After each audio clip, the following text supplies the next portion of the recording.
Super. Moi et Catherine, je vais enlever ça. Donc, moi et Catherine, on va vous présenter Bootcamp plus section vision.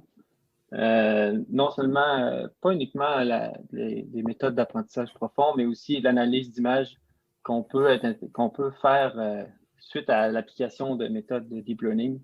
Je pense que ça peut être quand même utile. Par exemple, traiter les masques de segmentation, un peu retirer de l'information, tout ça. Puis on va essayer aussi de vous donner quand même une bonne idée de ce qui se fait dans ce domaine-là pour différentes tâches qu'on souhaiterait faire en vision. Pour ma part, je m'appelle Gabriel Leclerc. J'ai récemment gradué de la maîtrise avec Christian Gagné et Flavie. Flavie Lavoie-Cardinal, elle travaille surtout avec des données de microscopie, donc des images de neurones et puis tout le travail-là. Vous allez en voir quelques-unes dans cette présentation. Puis quelques intérêts que j'ai. Catherine, tu peux y aller. Oui.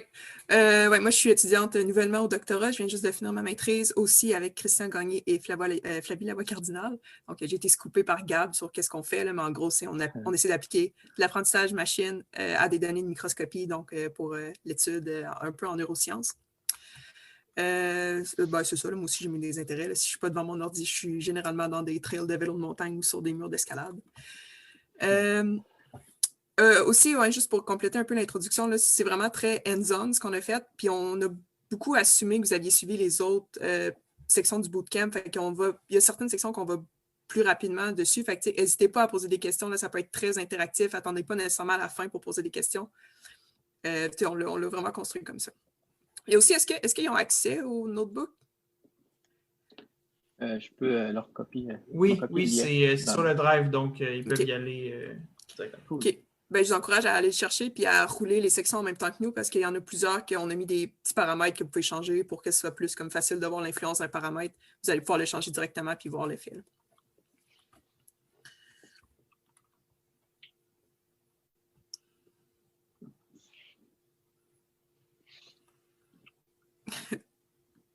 Peux-tu y aller, Catherine? Oui, OK, tu m'as donné accès.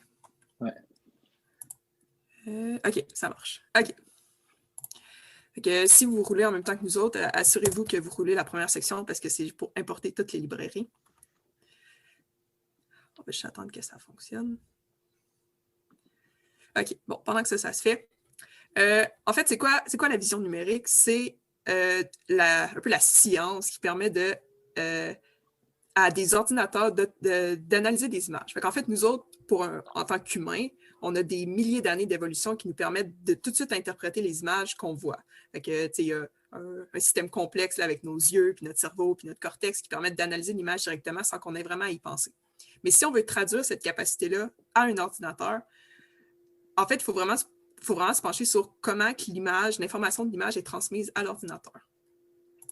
Donc, en fait, la réponse, vous le savez probablement déjà, mais une image, du point de vue numérique d'un ordinateur, c'est rien d'autre qu'une matrice. En fait, c'est juste des nombres dans un tableau.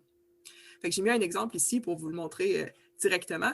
En fait, une image en noir et blanc, c'est rien d'autre que des valeurs d'intensité qui vont donner le ton de gris de chaque pixel. Puis chaque pixel a une petite valeur, un chiffre qui va générer l'image, en fait. Mais pour l'ordinateur, je le dis encore, c'est rien d'autre qu'une matrice. C'est la même chose pour des images en couleur, c'est pas plus compliqué. En fait, c'est juste qu'on a 3 channels de couleurs. Donc, on a un channel de rouge, de vert, de bleu. C'est la combinaison de ces 3 matrices-là qui va former une image couleur. Tout ça pour montrer, en fait, que même ici, on voit que j'ai mis des tons de gris là, pour qu'on comprenne qu'est-ce qu'on voit, mais en fait, c'est juste les chiffres que l'ordinateur interprète. Là, la question, en fait, la grande question du domaine de la vision numérique, c'est comment on peut permettre à un ordinateur d'analyser ces images-là, en fait, ces chiffres-là, pour lui permettre d'interpréter l'image un peu de la même façon que nous, les humains, on le fait sans vraiment y penser. OK. Gab, je te redonne le contrôle de ton ordi. Oui, parfait. Un coup qu'on a nos images dans l'ordinateur a ingéré ces images-là sous forme de matrice, on pourrait être tenté de traiter ces images-là. Donc, pour présenter quelques traitements qui seraient possibles de faire sur les images, je vais commencer avec une donnée. Ici, c'est un neurone qu'on peut voir. avec un peu une arborescence de dendrites qui sort du neurone. Puis, ce qu'on voudrait faire, c'est d'aller chercher, par exemple, la structure qui sort du background ici, tout noir. Donc, pour ce faire, ce que je vais faire, ce que je propose de faire ici, c'est de convertir l'image en couleur vers un ton de gris. Ensuite, d'appliquer un filtre. Je vais le rouler ici. Donc, premièrement, convertir l'image en gris.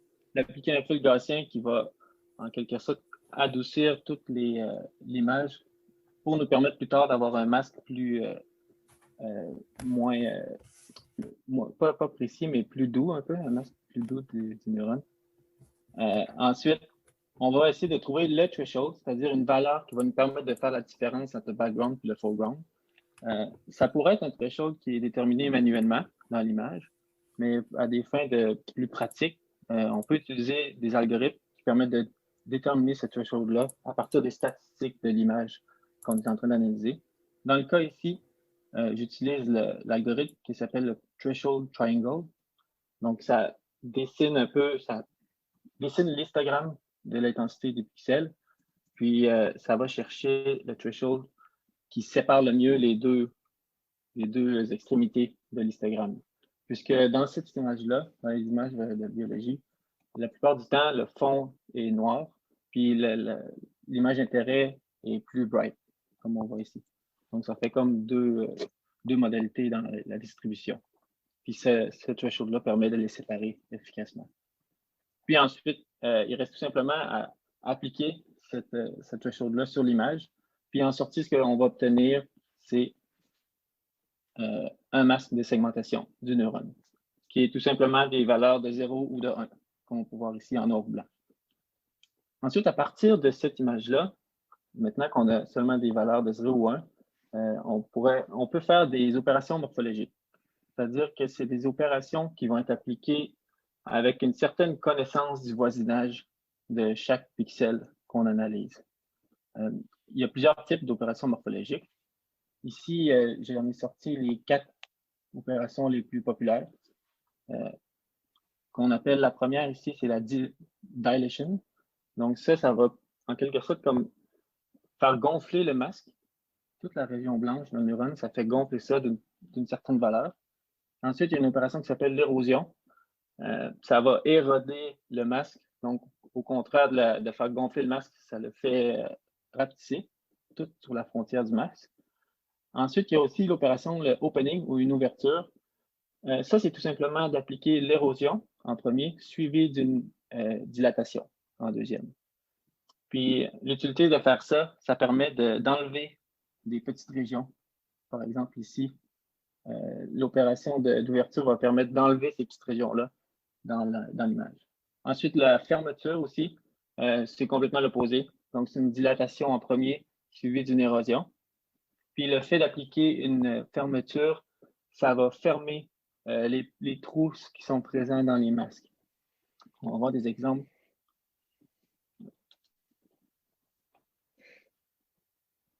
De ça. Je vais aller peut-être. Donc ici, on peut voir une fermeture dans le masque original. Il y avait un trou dans le masque, puis la fermeture a permis de fermer ce trou-là dans le masque. C'est pas. Donc, c'est ça. Puis chaque opération morphologique, je vais revenir dans le code ici, a besoin d'un élément structurant. Cet élément structurant-là permet de définir le voisinage des pixels quand on va appliquer les opérations morphologiques. Ici, dans le cas, j'ai utilisé un élément structurant qui est seulement un disque. Donc, pour un pixel, ici, central, un voisin de ce pixel-là correspond à tous les pixels, tous les carrés jaunes qu'on voit de l'élément structurant. Donc ici, en termes d'image, on peut voir le processus qui est appliqué. J'ai l'image originale, l'image qui a été thresholdée. Ensuite, il y a l'opération de dilatation. On voit que le masque gonfle, l'opération d'érosion. Opening ici, puis fermeture. Avec certains zooms, avec un zoom sur des régions. Comme on peut voir, ce n'est pas parfait, mais ça permet quand même rapidement de faire de cleaner un peu les masques qui sont générés par ces méthodes-là. Puis, comme vous avez accès au notebook, vous pouvez jouer avec tous ces paramètres-là, là, de changer la grosseur de l'élément structurant, qu'est-ce que ça fait sur les... peut-être dans une opération de fermeture, qu'est-ce que ça fait si j'augmente l'élément structurant et tout ça. Donc, maintenant que j'ai obtenu un masque ici, par exemple, je vais prendre... c'est ce masque-là, que je trouve quand même assez satisfaisant pour représenter mon neurone. Je serais intéressé, par exemple, à essayer de déterminer l'embranchement, d'avoir une représentation efficace de l'embranchement des neurones. Donc, ça, c'est une autre opération morphologique qui est disponible, mais qui est possible de faire, c'est la squelettonisation d'un masque de segmentation. Donc, dans le fond, moi, je vais présenter l'exemple avec des neurones, mais ça peut être aussi intéressant de la squelettonisation. Dans des exemples, par exemple, ici, de segmentation, supposons que j'ai une segmentation des rues sur une carte. Donc, à partir de cette segmentation-là, je pourrais aller chercher la squelettonisation des rues. Puis, qu'est-ce que c'est en fait la squelettonisation? Ça correspond à aller chercher le squelette du masque. Donc, un peu l'élément ou pas, le segment qui représente le masque en tant que tel de mon neurone.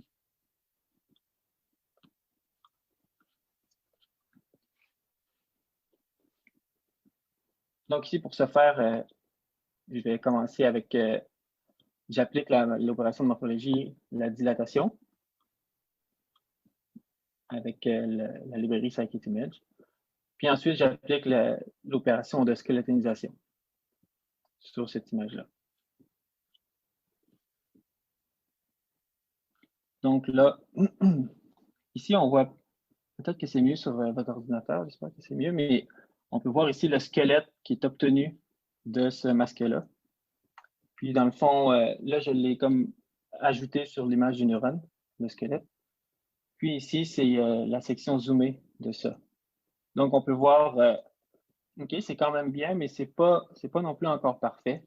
Je ne sais pas si vous voyez ici, mais il y a des petits segments un peu perdus qu'on voudrait enlever de ce squelette-là du neurone. Il y a aussi ce genre de petits segments-là qui sortent du gros segment du dendrite qu'on voudrait enlever. Donc, il est possible de manipuler par la suite des squelettes. L'idée en arrière de ça, de manipuler le squelette d'un neurone, c'est de complètement changer la représentation qu'on a.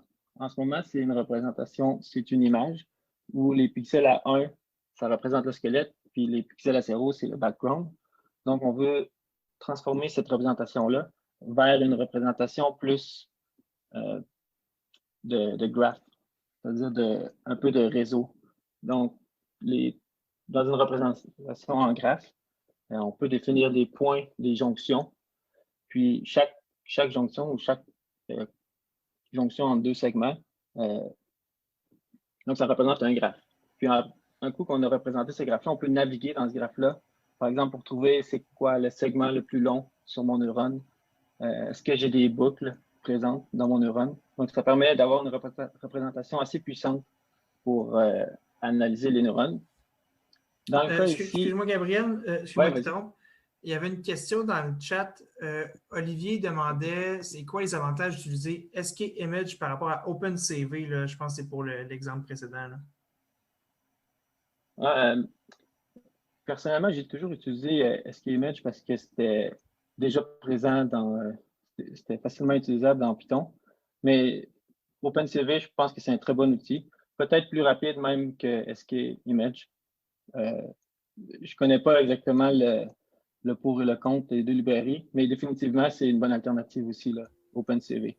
Peut-être pour la gestion de la webcam ou des inputs comme ça, des caméras, OpenCV est meilleur. Puis il faudrait que tu utilises d'autres choses pour utiliser ça avec Scikit-Image. Mais deux librairies tout à fait utilisables. J'ai googlé rapidement la question, puis OpenCV est plus rapide. Fait que si tu veux une application en temps réel, c'est un peu comme tu l'as dit, si tu veux analyser l'image de ta webcam en temps réel, tu es mieux avec OpenCV. Mais Scikit-Image a plus d'algorithmes implémentés. Ouais. Fait que les deux se complètent bien.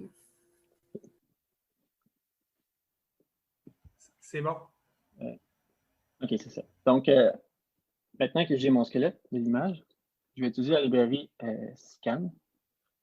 Puis, en lui donnant cette image-là du squelette, la librairie Scan va me créer le graphe qui représente le neurone. Je vais faire ça.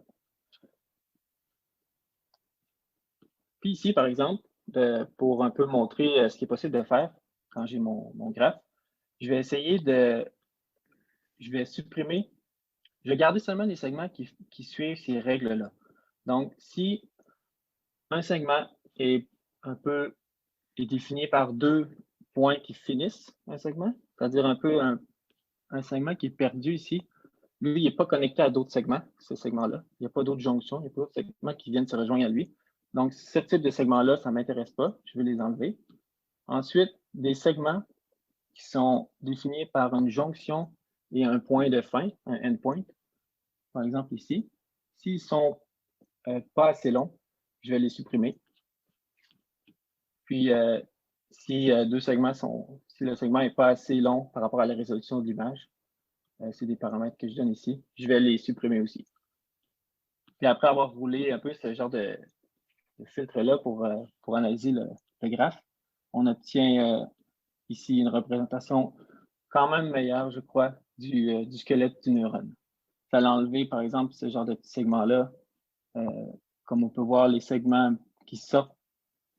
Ici, par exemple, c'est ce segment-là qui est surtout intéressant à analyser, pas ce petit segment-là. Donc, le fait de filtrer, ça permet d'enlever tout ça, puis d'obtenir un squelette un meilleur squelette du neurone. Là, je ne l'ai pas montré dans cette présentation-là, mais à partir vraiment de la représentation graphe du neurone, on peut aller chercher, par exemple, des segments, le plus long segment sur le neurone, quand même des informations assez puissantes qu'on peut aller chercher automatiquement dans l'image. Ensuite, un autre aspect qui est quand même intéressant, c'est l'analyse des régions dans une image. Donc, comme exemple ici, je vais y aller avec des cellules humaines qu'on va imager le centre, le noyau de la cellule. Puis, je pense spécifiquement il y a une mitose c'est de la mitose, là, donc il y a des cellules qui sont en train de se diviser dans l'image. On peut les voir, je pense qu'il y avait quelques exemples qu'on voit les cellules en train de se diviser. Mais tout ça pour montrer que les cellules ne sont pas nécessairement toutes bien divisées dans l'image.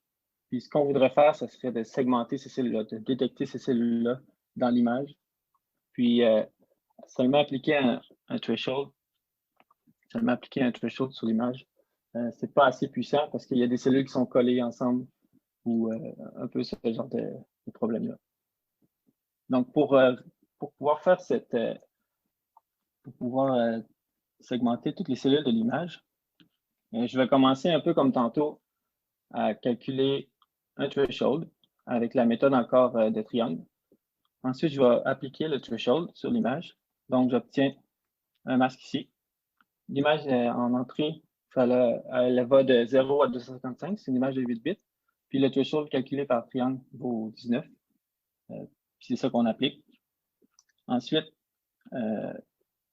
parmi tous ces masques-là, je vais donner un tag à chaque masque qui sont séparés complètement. Donc, c'est là que je vais vraiment dire chaque cellule, je vais identifier chaque cellule présente dans l'image.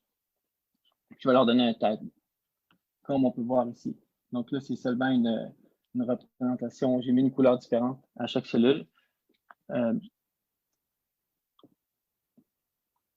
On peut voir qu'il y a quand même des limites à seulement appliquer un threshold. C'est la colonne ici. Par exemple, ces 3 cellules-là, c'est détecté comme une seule cellule. Donc, ce n'est pas nécessairement ce qu'on veut. Même chose ici, même chose ici. Pour pallier à ça, il existe un algorithme qui s'appelle le watershed. Donc, pour appliquer l'algorithme de watershed, qu'est-ce qu'on va faire? C'est qu'on va commencer par calculer une carte. On va transformer l'image dans l'espace de distance euclidienne. Ça, ce que ça fait, la transformer de distance euclidienne, ici, c'est un exemple, c'est l'image après avoir appliqué la transformée. C'est que ça va déterminer pour chaque pixel dans un masque, quel est le pixel de frontière le plus proche? Quelle est la distance du pixel de la frontière la plus proche. Donc, un pixel qui est en plein milieu du masque, c'est lui, la distance à la frontière la plus proche est la plus élevée. Donc, puis le pixel qui est directement sur la frontière, donc la distance à la frontière va être de 1 ou de 0. Donc, ça permet d'avoir un peu une représentation, donc un peu des bosses, là. À chaque fois, à chaque cellule, j'ai un peu comme une vallée, une bosse.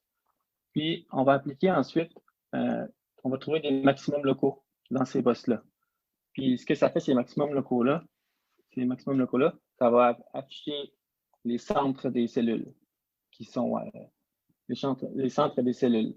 Donc, on peut voir même, dans le cas ici, le fait d'appliquer les maximums locaux, ça permet de bien détecter 3 centres de cellules, malgré que je suis dans un masque continu. Puis ensuite, quand j'ai ces marqueurs-là, qui sont les centres des cellules, je reviens ici. Ça c'est le calcul des maximums locaux. Là, j'applique la segmentation watershed sur la distance que j'ai calculée négative, parce que watershed, c'est comme un peu remplir, c'est comme si on remplissait de l'eau. Donc, le niveau monte. C'est comme si on versait de l'eau où est-ce que les marqueurs ont été calculés. Puis, on va tranquillement remplir l'espace. Puis, quand il y a des jonctions, quand les cellules un peu entrent en collision, c'est là qu'on va définir que, OK, j'ai terminé, puis ma segmentation, elle se termine. Où est-ce que l'autre segmentation commence à partir de ces marqueurs-là? Puis ensuite, je retransforme le tout en couleur. Puis les résultats, ça fait un peu quelque chose du genre. Donc, j'ai comme un peu l'algorithme, qu'est-ce qu'il fait? C'est qu'il prend les marqueurs que j'ai définis avec les locaux, les maximums locaux. Puis c'est comme si je remplissais à partir de ces 3 marqueurs-là jusqu'à temps d'obtenir ces masques-là ici. Donc, on voit que ça, quand même, ça fit très bien, mais relativement bien, la segmentation des cellules. C'est pas parfait quand même. On peut le voir ici. On s'attendrait à avoir 3 cellules, et on en obtient seulement 2. Puis on peut mettre des paramètres, par exemple, je ne veux pas qu'il y ait des maximums locaux à moins de 3 pixels de différence, 3, 5 ou 10. Puis ça permet un peu d'avoir ce type d'analyse-là. J'ai une question. Oui, vas-y, Frédéric. Ces techniques-là, dans le fond, est-ce que tu les appliques sur le masque, right? Sur le masque avec le threshold? Oui, c'est ça, exactement. Est-ce que tu as des techniques où est-ce que tu calcules, mettons, plusieurs thresholds, puis que tu peux comme combiner, si on veut, mettons, le résultat de ces différents thresholds-là? Par exemple, tu as un threshold, mettons, qui va te donner 3 entités, puis l'autre qui va t'en donner juste 2, par exemple. Peut-être que tu te douterais, mettons, il y a 3 entités finalement dans celle-là et non 2. Oui, c'est une bonne question. L'exemple original sur Scikit-Image utilise un peu ce que tu dis. Ils vont chercher 2 thresholds. Comme tu peux voir, ces cellules-là, là, je pense qu'ils sont comme en train de mitoser, quelque chose comme ça.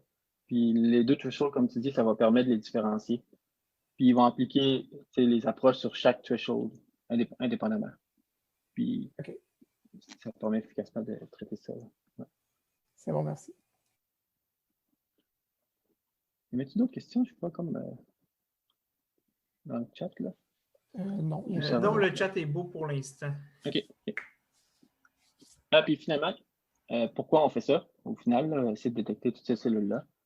À la fin, c'est qu'on veut, par exemple, sortir les statistiques sur les cellules qu'on est en train d'analyser. J'en ai sorti 3 comme ça, mais l'aire des cellules dans cette image-là, l'aire moyenne, la distribution de l'aire en pixels, ça ressemble à ça. L'intensité maximale présente dans les cellules qu'on a segmentées, la distribution. Puis l'excentricité, c'est-à-dire à quel point la cellule est ronde ou pas ronde. Puis on peut penser aussi que ces statistiques-là, ça peut nous permettre de filtrer encore davantage les segmentations qu'on a fait.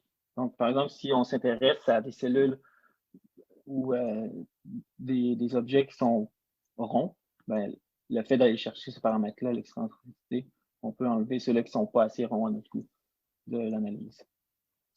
Puis, un peu pourquoi je vous montre ça, c'est il y a des problèmes des fois que c'est vraiment suffisant de faire ce type d'analyse-là, Mais comme on peut voir, c'est quand même assez ardu. Il y a beaucoup d'étapes à faire pour obtenir des résultats, des fois qui sont passablement bien, ou des fois c'est très bien, mais donc c'est un peu pour vous donner une idée que l'avantage un peu d'utiliser quelquefois des méthodes d'apprentissage profond pour faire l'analyse de ces données-là. Puis je vais laisser Catherine continuer.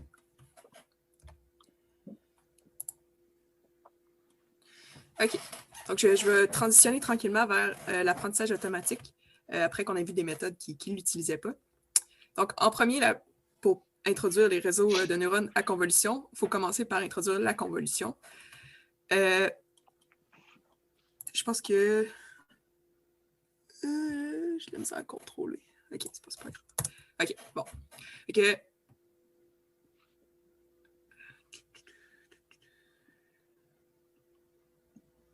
OK, bon. Fait que c'est quoi une convolution dans le domaine des images? En fait, c'est l'application d'un filtre en 2D qui va être séquentiellement appliqué sur différentes sections d'image. En fait, c'est comme une sliding window sur l'image. Puis au final, ça lag. OK. Au final, on va avoir recouvert toute l'image au complet. Fait que là, c'est ce que je voulais montrer ici, en fait. On voit un filtre. Puis encore une fois, du point de vue de l'ordinateur, un filtre, c'est juste une matrice. Ensuite, on voyait la. Bon, là, je ne pense pas que je vais le relancer, là, mais si vous voulez le lancer sur votre ordi, vous pouvez le voir, la petite animation est itérative. Je ne suis pas capable de bouger. Je pense que j'ai perdu le contrôle de ton écran. OK, c'est bon. Ouais. Je le perds tout le temps. OK. Fait que là, on voit une section de l'image. Dans le fond, la petite boîte rouge qui se promenait ici, c'est la section de l'image sur laquelle, à cette étape-là, le filtre est appliqué. Fait qu'en fait, la convolution, c'est la multiplication du filtre avec la section de l'image. Ça va donner la valeur d'1 pixel du résultat de la convolution. Puis en glissant le filtre sur toute l'image, au final, on va avoir un résultat. Dans le fond, dans ce cas-ci, c'est ça le résultat. C'est la multiplication du filtre sur chaque section de l'image itérativement sur toute l'image. En fait, c'est ça une convolution en 2D sur une image. Il y a différents paramètres qui vont définir c'est quoi une convolution. Puis là, si vous roulez ça, puis là, si vous voulez voir, c'est assez straightforward, mais si vous voulez changer les valeurs pour voir différents paramètres, qu'est-ce que ça fait comme effet, vous pouvez le faire. Mais les paramètres de base, c'est la taille du filtre. Souvent, on va utiliser des filtres 3 par 3 dans les réseaux de neurones, mais on peut aller de 1 par 1, c'est pratiquement inutile, mais on peut aller de 3 par 3, 5 par 5, 7 par 7, ça peut aller comme ça. On peut même avoir des filtres rectangulaires, je pense, mais là, je ne m'avancerai pas sur c'est quoi l'utilisation de ça. Mais c'est ça, c'est le premier paramètre, c'est la taille du filtre. Ensuite, on a le pas. Donc là, j'ai dit que le filtre était déplacé comme une sliding window sur l'image, mais on peut skipper des pixels entre chaque application de filtre. Fait que ça, c'est ce qu'on appelle le pas. En général, ça va être un pas de 1 pour que chaque section de l'image soit sélectionnée. Mais si on choisit, par exemple, un pas de 2, ben, on va skipper un pixel à chaque fois. Ça va faire ça peut être plus rapide à entraîner ou je ne sais pas trop c'est quoi les applications, mais ça, c'est un paramètre de la convolution. Ensuite, on a le padding. Ça, en fait, c'est que ça va venir, après avoir appliqué la convolution, on va avoir une taille quelconque qui va être donnée par les autres paramètres que j'ai déjà nommés. Donc, si on a un pas de 2, le résultat de la convolution finale va être 2 fois plus petit que l'image initiale. Fait que le padding, en fait, ça sert à venir rajouter une bordure autour du résultat de la convolution, souvent pour s'assurer que le résultat de la convolution a la même taille que l'image initiale. Ça, c'est juste un autre paramètre. En général, on va venir le padder avec avec des zéros parce qu'on ne veut pas apprendre, en fait, à analyser cette partie-là de l'image qui est comme juste un ajout artificiel là, qui sert un peu à rien. Puis finalement, on a la dilatation en français, dilation en anglais, qui va dire en fait le filtre quand il s'applique sur une section de l'image, est-ce qu'il utilise tous les pixels, fait que ça serait une dilation de 1, ou est-ce qu'il skip des pixels dans le filtre. Fait que là, c'est peut-être celui qui est le plus pertinent à voir visuellement parce qu'on comprend qu'est-ce que ça fait. Donc, une dilation de 2, on va appliquer le filtre sur 1 pixel sur 2, 3, 4, ça y va comme ça. Là, il y a différentes façons que ces paramètres-là peuvent être utiles en fait, pour analyser une image. Par exemple, s'il y a il y a trop de pixels pour la résolution, par exemple, de l'image, ben ça peut valoir la peine d'avoir une dilatation parce que tu ne veux pas avoir analysé chaque pixel si l'information est répétée, des choses comme ça. ça, c'est des hyperparamètres d'un réseau de neurones. Fait que ça, c'est pas des valeurs qui vont être apprises par le réseau, c'est des valeurs qui vont être fixées avant d'entraîner le réseau. Fait que ça fait vraiment partie de l'architecture du réseau. OK. Maintenant, pourquoi on s'intéresse à utiliser la convolution? En fait, les convolutions, ce que ça permet de faire, c'est mettre en valeur des éléments d'image qui vont s'étendre sur plus qu'un pixel. Fait que, comme je l'ai dit au début, une image pour un ordi, c'est juste une matrice. Mais quand on y applique une convolution, on vient chercher l'information qui va plus loin que la valeur d'intensité brute du pixel. En fait, on peut aller voir, par exemple, ici, j'ai juste montré des cas de filtres très simples. C'est des filtres de Sobel qu'on appelle qui permettent de venir détecter des bordures dans l'image. Puis on voit, par exemple, que l'image, initialement, avec juste des valeurs de matrice, on n'avait pas vraiment une idée de où il y avait des bordures horizontales ou verticales dans l'image, mais en venant appliquer un fil de convolution qui vient mettre en valeur les bordures verticales, par exemple, bien, ça vient mettre en valeur, par exemple, ici, dans la petite fusée qu'il y avait en arrière, on voit qu'elle ressort de l'image, ça la met en valeur, ça lui donne de l'importance en appliquant ce filtre-là sur l'image. Fait que c'est à ça que ça sert la convolution, en fait, c'est d'aller chercher des features dans l'image qui vont s'étendre sur plusieurs pixels, au lieu d'être juste limité à l'intensité en grayscale des pixels. Là, je parle beaucoup, en fait, tous les exemples que j'ai mis, c'est des filtres en ton de gris, là, fait que c'est des une dimension, mais on pourrait aussi avoir des filtres qui sont, par exemple, 3 par 3 par 3 channels de profondeur, puis on pourrait les appliquer sur des images en couleur. Là, c'est ce qu'on va voir dans la prochaine partie, où là, on commence à plus s'intéresser à c'est quoi le deep learning, donc c'est quoi, comment on applique le deep learning aux images, c'est quoi dans le fond l'utilisation concrète des réseaux à convolution en analyse d'images, en apprentissage profond. OK.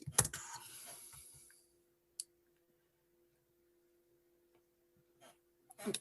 Quand on parle d'entraîner un réseau de neurones à convolution, en fait, ce qu'on fait, c'est on vient apprendre les valeurs qu'il y a dans ces filtres-là.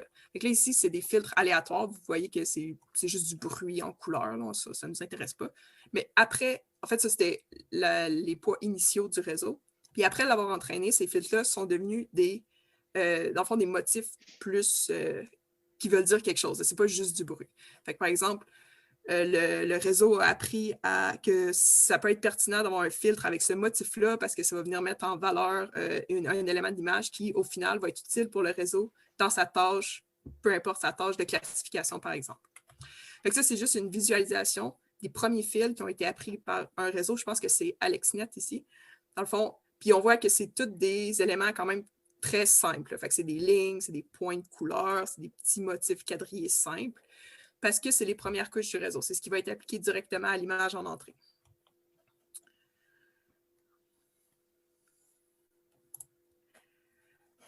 OK. OK. Fait que là, on va voir c'est quoi l'effet d'appliquer un de ces filtres-là, sur l'image qu'on avait, le petit astronaute qu'on a depuis tantôt.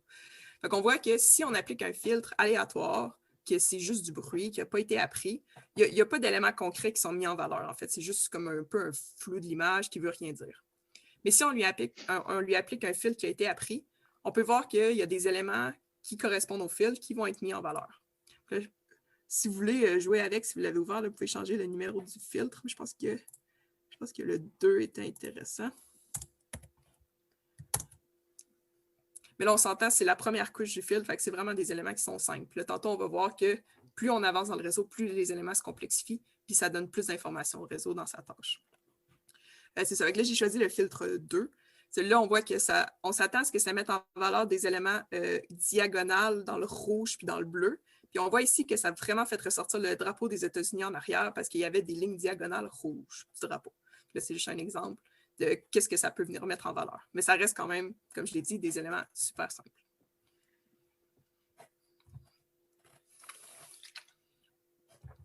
Okay, puis là, dans ce cas-là concret, il y avait...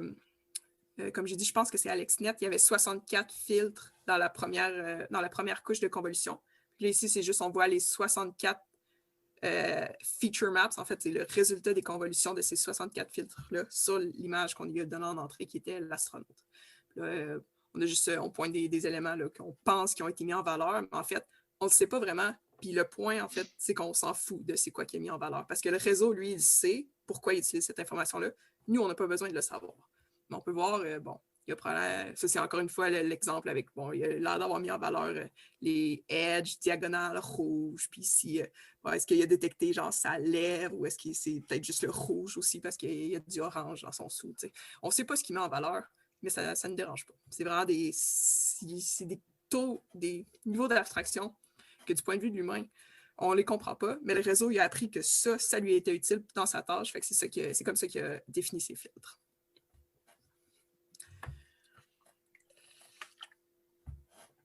OK. Un réseau à convolution, schématiquement, ça ressemble à ça. Fait qu'on va lui donner une image en entrée qui serait ici. On va appliquer un nombre de fils qui a été défini quand on a construit l'architecture. Puis ensuite, les feature maps résultantes de ces filtres-là, donc comme ce que j'ai montré ici. Sur ces feature maps-là, on va appliquer d'autres filtres, puis d'autres filtres, puis d'autres filtres, puis d'autres filtres. Puis le fait d'y aller en cascade comme ça, donc d'appliquer des filtres sur des résultats de filtres, sur des résultats de filtres, ça va permettre de mettre en valeur des éléments, comme je l'ai dit, qui sont beaucoup plus complexes que ceux que j'ai montrés en haut, où c'était juste des bordures, des points, des petits motifs simples. OK. S'il est déjà roulé, je ne vais pas le rouler. Ça, c'est la partie du code qui est comme le plus fun à rouler de votre côté si vous voulez l'essayer. Il y a des variables dans le bas que vous pouvez changer. Dès que j'y arrive. En fait, c'est une façon de visualiser qu'est-ce que les filtres apprennent. Mais là, on peut aller plus profond dans le réseau pour voir les éléments plus complexes. Fait que si vous changez les valeurs ici, fait que CNN Layer, en fait, plus vous allez dans des grandes valeurs, plus vous allez être profond dans le filtre. Puis vous pouvez aussi changer quel filtre vous choisissez. Je vais mettre 0 juste pour pas qu'il y ait de conflit. Puis, vous pouvez décortiquer le petit code si vous voulez, là, mais en gros, ce qu'on fait, c'est qu'on essaie de trouver l'image qui va maximiser l'activation d'un filtre en particulier. Fait qu'en faisant ça, ça permet de voir quelle image va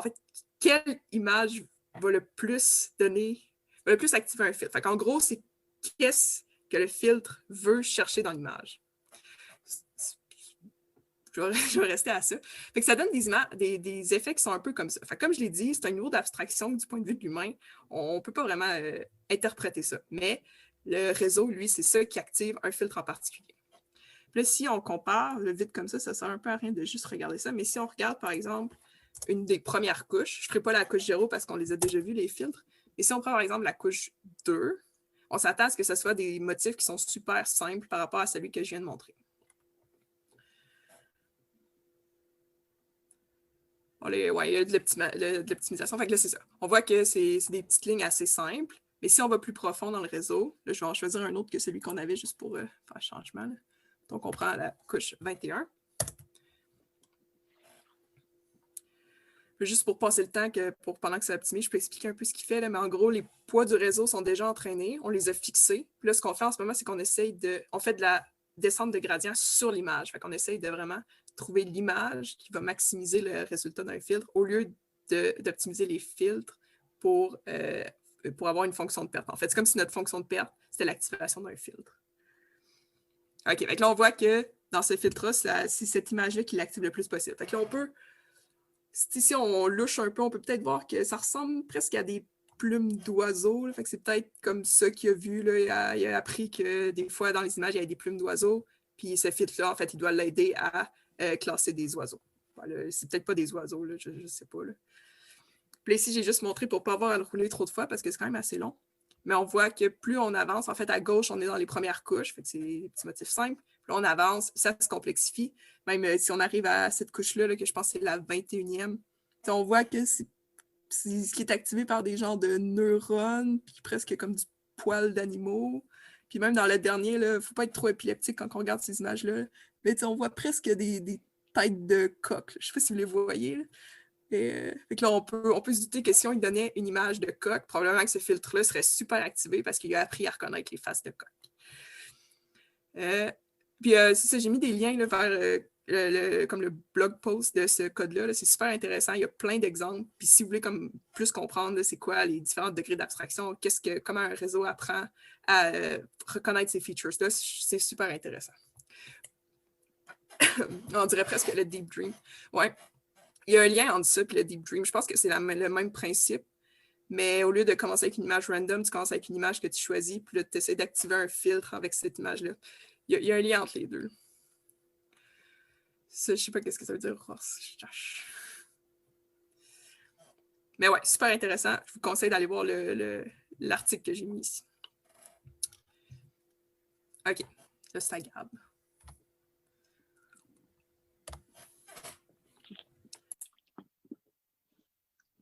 OK. Donc, un peu dans le même ordre d'idée, d'essayer de visualiser qu'est-ce que le réseau de neurones a appris en utilisant le gradient.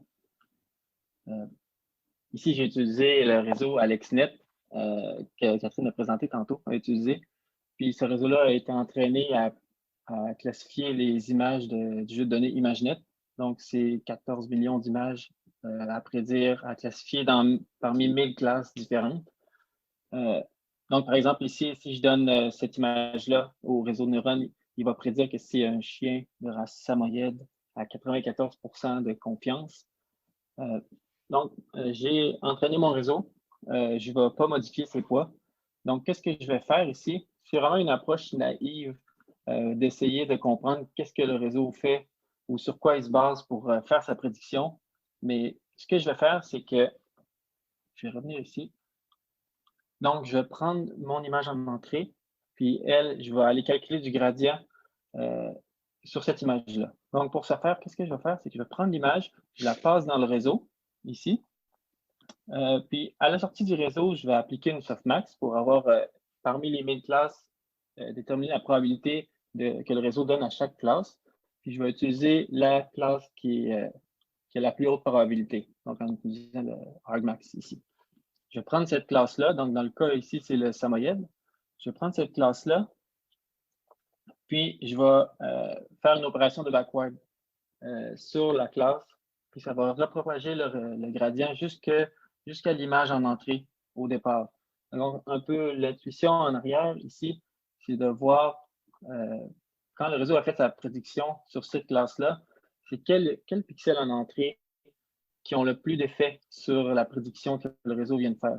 Donc, ça peut donner, c'est pas vraiment comme évident le lien direct sur que le réseau fait sa prédiction, mais c'est quand même intéressant de voir ce que ça fait. Par exemple, ici, c'est en rétropropageant le gradient sur l'image en entrée, on obtient ce genre d'image-là, de gradient. Puis si je la superpose sur l'image, on voit quand même qu'il y a un certain sens là. Il donne beaucoup d'importance aux yeux du chien, donc quand c'est plus jaune. Là. Puis aussi, il accorde beaucoup d'importance à la fourrure, un peu du chien. Donc on peut tenter de dire, par exemple, OK, ben, peut-être c'est la distance entre les yeux qui est importante pour séparer différentes classes de chiens. Ou évidemment la couleur de la fourrure, c'est que le réseau il accorde de l'importance un peu à des petits points ici sur la couleur de la fourrure du chien. Puis on voit aussi un peu inversement, il n'accorde aucune importance au background. Donc vraiment, ce qui l'intéresse, c'est l'objet dans l'image, donc pas le background. Donc c'est une façon un peu naïve de regarder comment le réseau, sur quoi il se base pour faire sa prédiction. Ensuite, je voulais parler rapidement du champ récepteur dans les réseaux. En anglais, c'est le receptive field. Un réseau de neurones à convolution, comme vous l'avez vu dans les présentations précédentes, ça peut être, on peut le voir comme une fonction f de θ. Θ, c'est tous les paramètres du réseau. Puis souvent, qu'est-ce qu'on va faire? C'est qu'on va dire d'emblée que le réseau f de θ, il se base sur tous les pixels de l'image en entrée pour faire sa prédiction YI. Donc, dans le cas, par exemple, dans le cas pour faire la classification, j'ai mis une classe. Donc, je m'attends à ce que chacune des classes, chacune des prédictions à la fin de mon réseau, chaque classe a accès à l'entièreté de l'image en entrée pour faire sa prédiction. Donc, f de x, je m'attends à ce que tous les x, ça soit tous les pixels de l'image en entrée. Les réseaux souvent qui sont publiés, c'est le cas. Chaque pixel en sortie a accès à tous les pixels en entrée, mais il faut quand même que ça soit bien fait, le réseau, pour qu'il y ait accès à tous les pixels en entrée. J'ai un petit exemple ici. Ah oui, puis ici, si vous voulez regarder le receptive field des réseaux, là, il y a ce blog-là ici, distill.pub. C'est vraiment excellent comme blog. Là. Je vous le recommande fortement. C'est vraiment interactif aussi. Là. OK, donc, pour essayer de visualiser le receptive field dans les réseaux, j'ai défini vraiment un réseau simple. Ça consiste seulement à quelques couches de convolution. Puis à la fin, je vais effectuer ici une couche fully connected, donc pleinement connectée, qui va accumuler toutes les features qui ont été prédites par les convolutions vers les classes à prédire en sortie. Mais là, je m'intéresse un peu à ce que vérifier si le réseau a accès à toute l'image en entrée.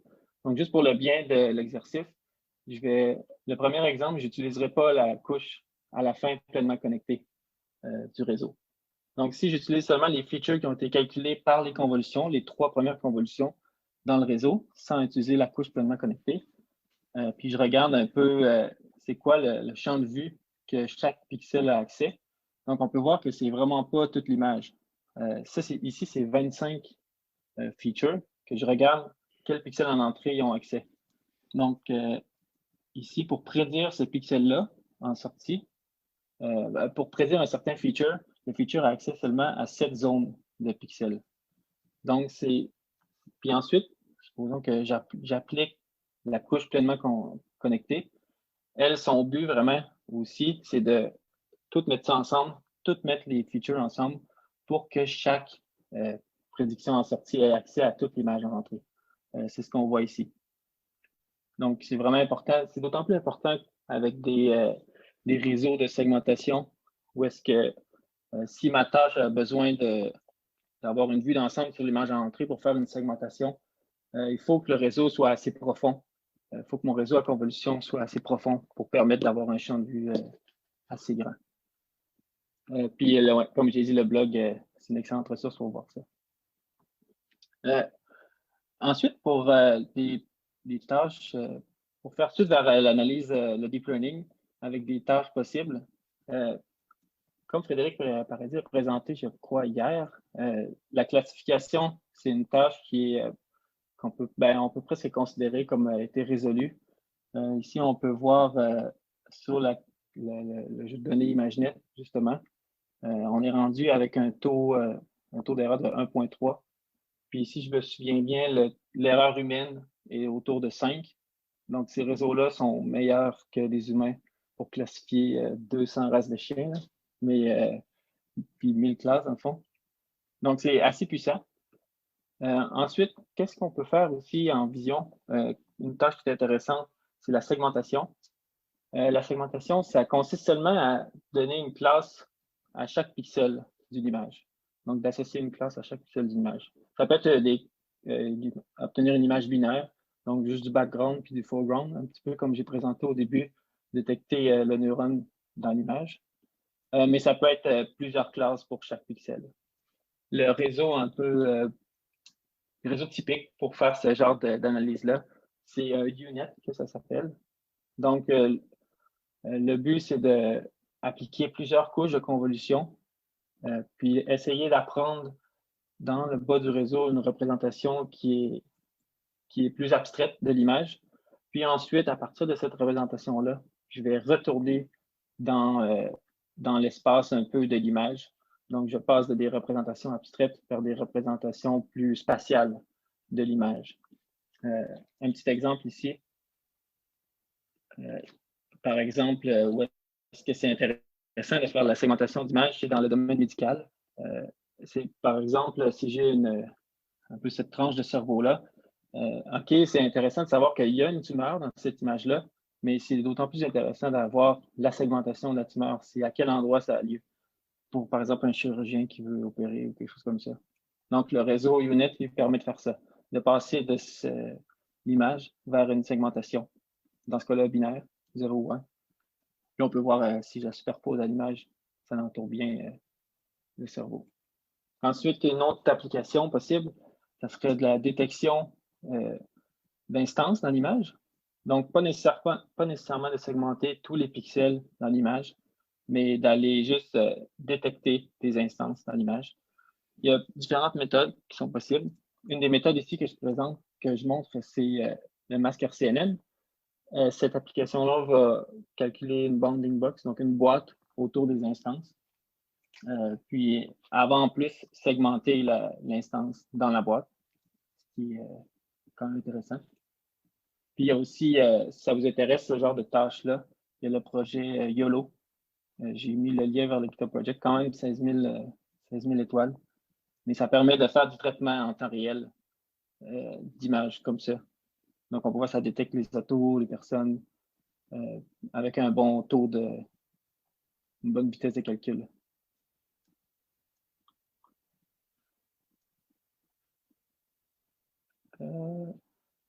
L'image generation, je vais laisser ça à Catherine. Oui, mais tu as une question dans le chat avant qui demande dans combien d'années est-ce qu'on peut s'attendre à avoir des modèles comme ça utilisés dans les hôpitaux, genre pour la détection de tumeurs? Oui, c'est une très bonne question. Tu sais, il y a quand même un aspect, est-ce que je peux faire confiance à ces modèles-là? Peu importe, supposons qu'il est meilleur, mon modèle est meilleur qu'un praticien ou qu'un expert du domaine. Est-ce que je peux vraiment lui faire confiance pour faire ce genre de tâches-là? En ce moment, les tâches de segmentation sont vraiment bonnes, mais il va toujours avoir une intervention humaine avant de faire, je crois, avant de faire, par exemple, d'avoir un robot qui vient opérer ou tout simplement un chirurgien. Il va comme toujours regarder est-ce que la segmentation est vraiment bonne ou si elle l'est pas. D'autant plus que les méthodes sont quand même assez robustes, mais si j'ai une donnée qui sort un petit peu de mon ensemble d'entraînement, il n'y a aucune garantie, il n'y a pas vraiment de garantie sur le fait qu'elle va être performante dans ce cas-là. Donc, vraiment, en application médicale, les méthodes d'intelligence artificielle, ils viennent aider le professionnel à faire sa tâche. Ça ne va pas vraiment le remplacer. Pas dans quelques années, je crois. Là. Ça va peut-être être dans le futur. Là. J'espère que je réponds à ta question. C'est Frédéric qui dit c'est là qu'on s'en fout moins ce que la convolution a appris. Puis en fait, c'est vrai, c'est ça le problème, c'est que c'est une boîte noire, un réseau de neurones, on ne sait pas qu'est-ce qu'il a appris. Fait que, on ne sait pas si un petit pixel de travers va faire complètement changer le diagnostic. Fait que tant qu'on n'est pas capable d'interpréter ce que les réseaux y voient, c'est dur de les mettre en pratique dans des contextes comme ça. Oui, vraiment un bon point, Frédéric. C'est vrai que on serait intéressé de voir vraiment ce que le réseau fait là, pour essayer de l'interpréter. Mais il y a beaucoup de recherches qui est faite sur ça, l'interprétabilité des réseaux. Une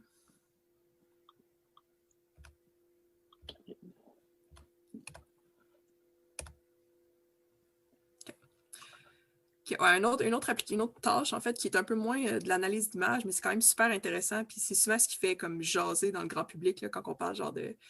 Parce que, en fait, vous allez voir les exemples, mais c'est comme tellement performant que des fois, ça en est un peu inquiétant. En fait, c'est la génération d'images puis la traduction d'images en 2 domaines.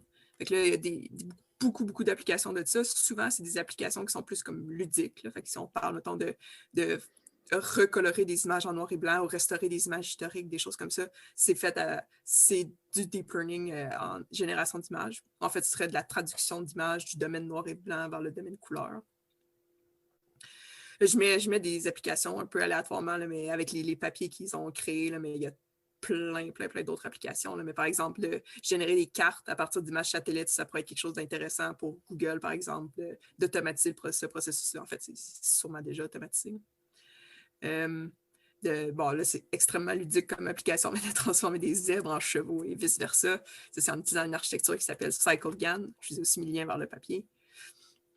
Il y a des applications un peu moins ludiques qui sont qui ont plus d'applications. En fait, c'est comme par exemple la super résolution qui est beaucoup utilisée en images naturelles. En fait, par exemple, pour faire du stockage de données, tu veux réduire leur taille, puis après ça, quand tu vas aller les chercher, tu veux retrouver leur taille originale, leur résolution originale. Fait que ça, il y a des applications de deep learning qui font ça, qui vont venir réduire l'image, puis après ça, c'est d'aller faire de la super résolution pour retrouver l'image initiale. Plein d'applications, mais il y en a aussi, par exemple, en microscopie, on travaille un peu là-dessus dans notre lab, d'être capable de prendre des images de basse résolution puis de générer sa version super résolution, puis voir si on est capable d'aller chercher la même information dans ces images-là. Fait que c'est aussi une autre applicabilité de la traduction de domaine.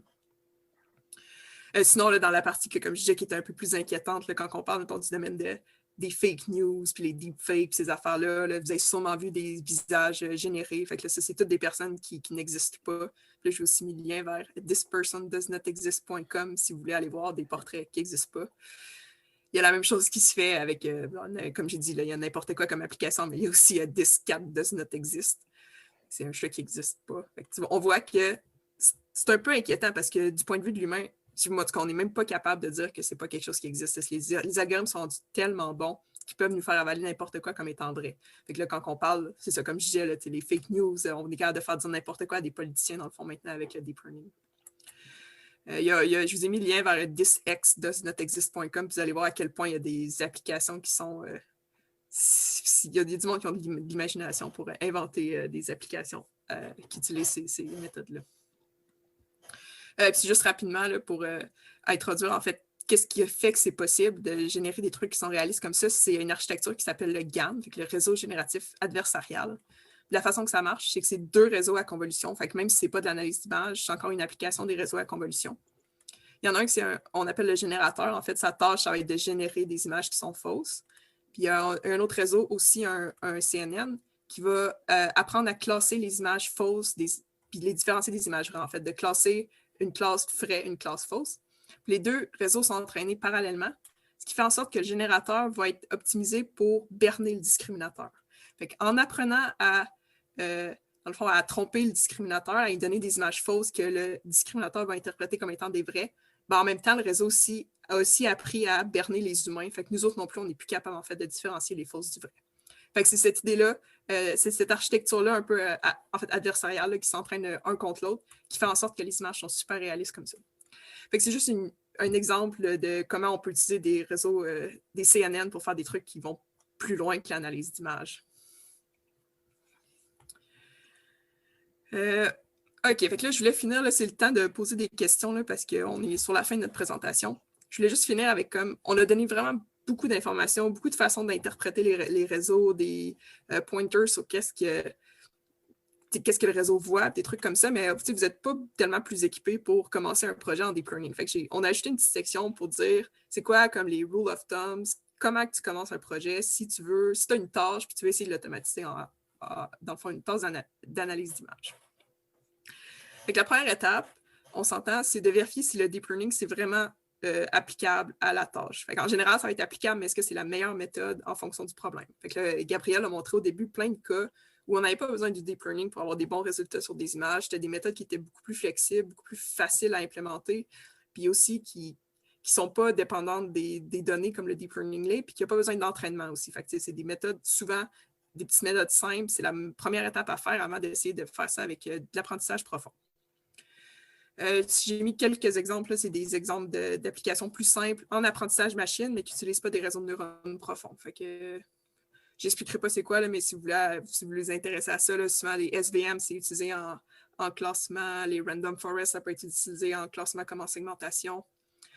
La réduction de dimensionnalité, des fois, ça aide à analyser des images. Parce que des images, en fait, c'est une matrice à beaucoup de dimensions. Fait que si on peut réduire leurs dimensions en utilisant des méthodes comme ça peut faciliter leur analyse. Ça, Gabriel a montré des exemples concrets où juste d'appliquer un threshold, ça peut être suffisant pour faire de la segmentation, par exemple, de cellules où les cellules sont beaucoup plus intenses que le background. Fait que des fois, ça peut être juste d'appliquer des seuils. Puis sinon, il y a d'autres méthodes là, comme le clustering. Puis j'ai mis aussi un lien vers d'autres méthodes classiques d'analyse de segmentation, d'analyse d'image. Je pense que c'est des méthodes spécifiques à la segmentation. Fait que ça, c'est la première étape. Là, si vous déterminez que vous voulez vraiment utiliser de l'apprentissage profond pour faire votre tâche, la prochaine étape, selon moi, dans la hiérarchie des priorités, c'est de définir la tâche, de bien la définir.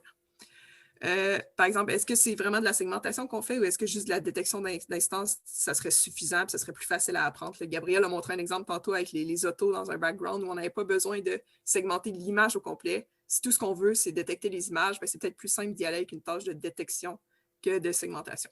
C'est des questions qu'il faut se poser comme ça. Sinon, combien de classes on a? Qu'est-ce qu'on a besoin comme résultat au final? Est-ce qu'on veut de la segmentation qui est binaire, donc background versus cellule, par exemple, ou est-ce qu'on veut une segmentation qui est sémantique? Fait que vraiment d'aller identifier les types de cellules, les types d'instances qu'on voit dans l'image, des choses comme ça. Aussi très important, comment est-ce que la performance va être évaluée? C'est quoi la fonction de perte là, qui est vraiment adaptée à la tâche? Qu'est-ce qu'on veut maximiser? Qu'est-ce qu'on veut avoir comme résultat au final?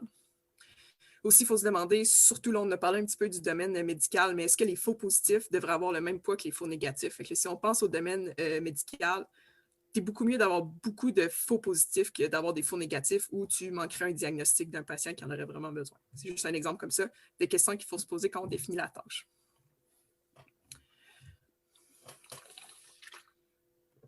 Ensuite, le plus important, évidemment, c'est d'avoir les bonnes données pour entraîner le réseau parce que le réseau est tout ce qu'il voit, c'est les données. Fait que si les données ne sont pas bonnes, les résultats ne seront pas bons.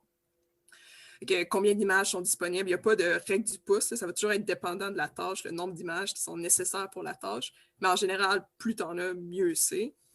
En général.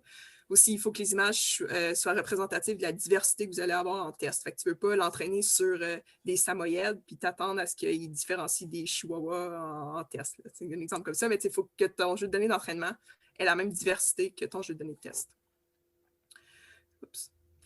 Aussi, si vous voulez appliquer, en fait, vous devriez toujours appliquer des méthodes d'augmentation de données pour créer de la variabilité dans les images si vous n'en avez pas assez pour entraîner le réseau.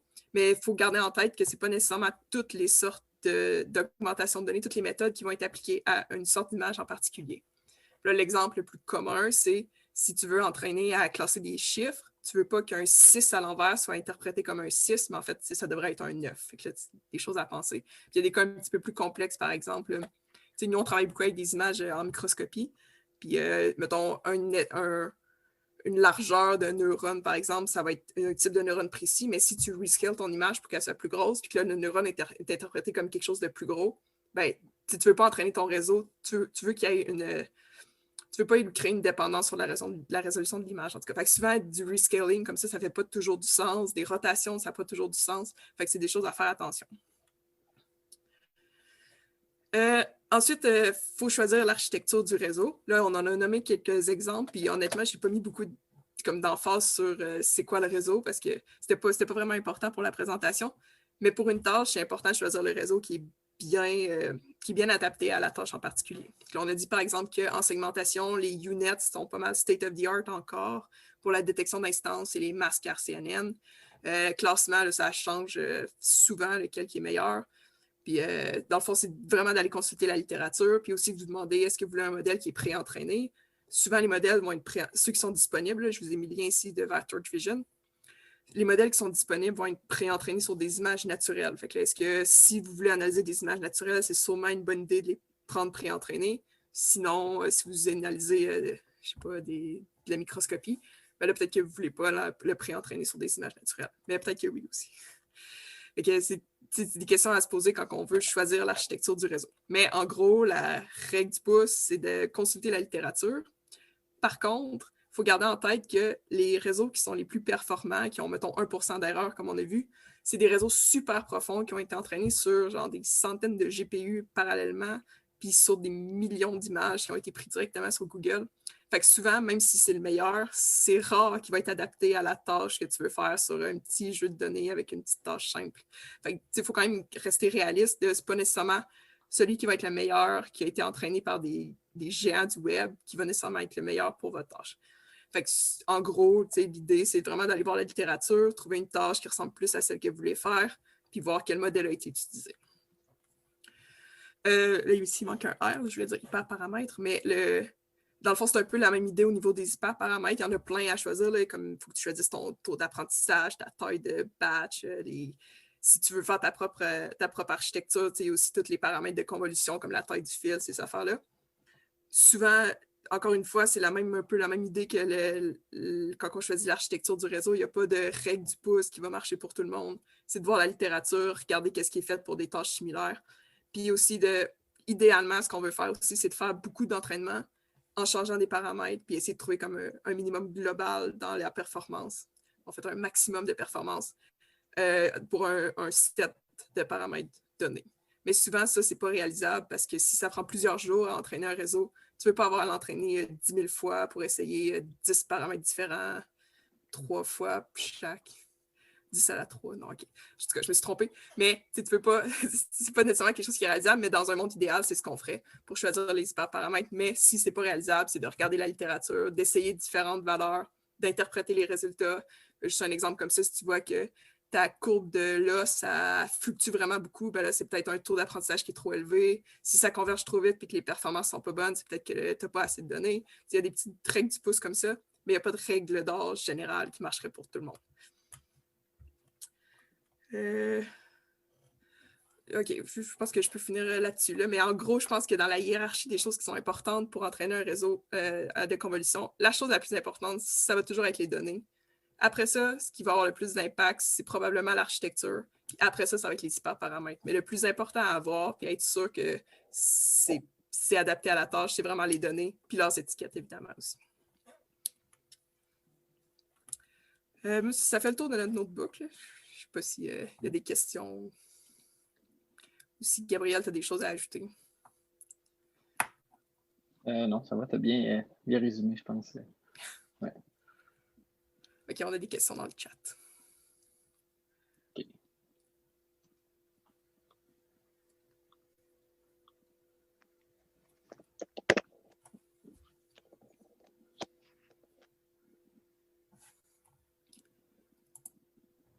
C'est quoi les questions?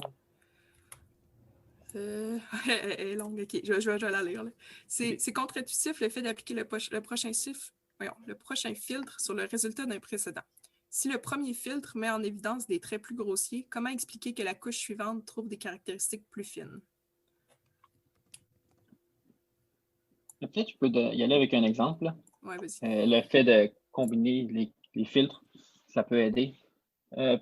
Juste par exemple, essayer de détecter des ronds dans une image. Ça peut être, si tu essaies de les détecter seulement avec des lignes, avec des frontières verticales, horizontales ou diagonales, tu vois que pour définir un rond, par exemple, il faut que tu détectes deux frontières verticales, grosso modo, deux frontières horizontales, puis peut-être aussi des frontières diagonales autour du rond. Puis c'est un peu... Donc, tu utilises tous ces features-là, les frontières, c'est quand tu as toutes ces caractéristiques-là, que là, tu as détecté un rond. Donc, c'est un peu pour détecter les ronds, tu as besoin des caractéristiques plus de base pour construire un détecteur de rond. Tu peux le construire à partir de tes détecteurs plus simples. Puis ensuite, de rond, tu peux aller vers un détecteur d'un œil, ou après l'œil, tu peux détecter les visages. Donc, ça permet un peu de construire des détecteurs de plus en plus complexes à partir de tes filtres plus simples. Je ne sais pas si ça répond.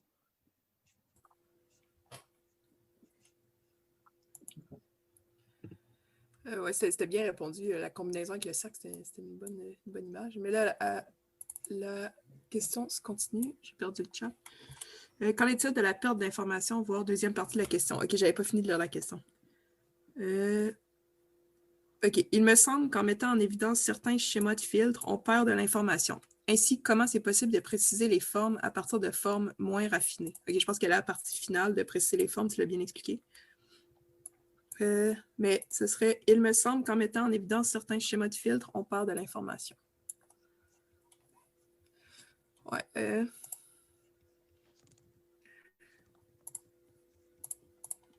Je peux regarder de contrôler ton écran, mais si tu veux aller à la place, je venais de le passer, où dans le fond, on voit juste un réseau. Je contrôle dessus. Ouais.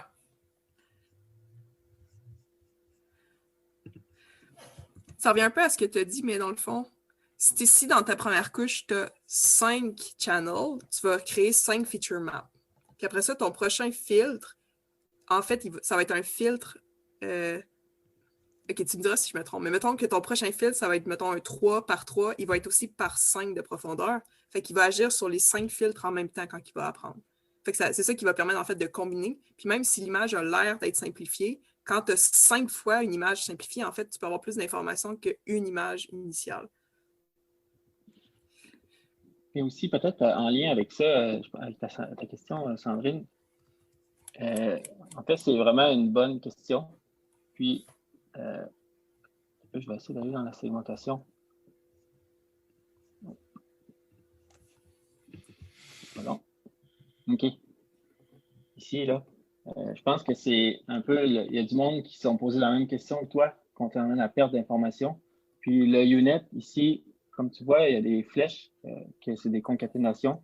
Donc, eux, ça permet justement d'utiliser l'information puis de la ramener à la fin du réseau de neurones pour éviter la perte d'information, justement. Donc, le fait que le unit fonctionne très bien, c'est avec ces skips, un peu ces liens qui permettent de transférer l'information plus loin dans le réseau pour éviter de la perdre. Là. Donc, en fait, c'est une bonne question. Puis, il y a comme l'architecture a été modifiée pour tenir compte un peu de la perte d'information que possible.